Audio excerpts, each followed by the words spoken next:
Aux Archives nationales à Paris, nous conservons les fonds les plus anciens des Archives nationales.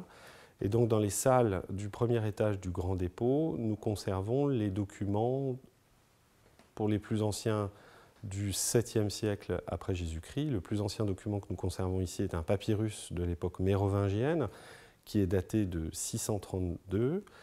Et les documents les plus récents qui se trouvent dans ces galeries datent de la Révolution française, du début de la Révolution vers 1791 à peu près. Et puis à Pierrefitte, nous conservons les archives depuis 1791 jusqu'à l'époque actuelle, donc 2015 pour le moment. Donc les accroissements d'archives se font à Pierrefitte, tandis qu'ici à Paris, les collections d'Ancien Régime sont totalement closes. Donc en dehors de l'armoire de fer, par exemple, on conserve des documents très spectaculaires, tant sur le fond que sur la forme. Vous avez notamment ici ce petit registre relié en maroquin vert par le relieur du roi Louis XVI de Rome, qui a été fabriqué pour le seul voyage que Louis XVI ait accompli en dehors de Versailles en province, donc en 1786, pour aller inaugurer le port de Cherbourg. Et donc on avait fabriqué ce volume qui est on pourrait presque le qualifier de premier guide vert de l'histoire de France, donc relié de verre. Et donc on a réalisé ce volume pour expliquer au roi le trajet qu'il allait faire entre Versailles, ici, et Cherbourg, donc à la tête du Cotentin. Puis, comme dans tout guide touristique, on explique,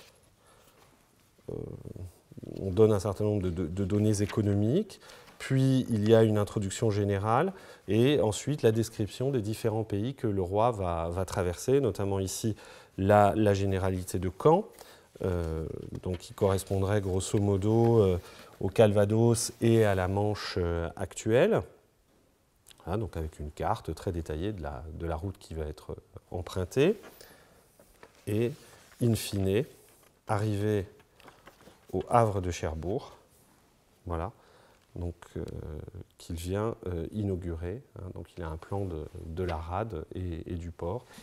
Ici, un petit registre d'aspect extrêmement modeste, qui est en fait le compte journalier que tenaient